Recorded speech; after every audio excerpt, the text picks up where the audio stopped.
Hello everyone. Today we will talk about how to fix the app of WhatsApp business. We go to settings. Then we click on apps.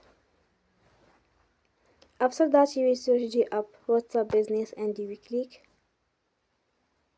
Then you will on for stop. After that you will go to storage. Then we click on clear cache. You will go to Play Store and you will update your app.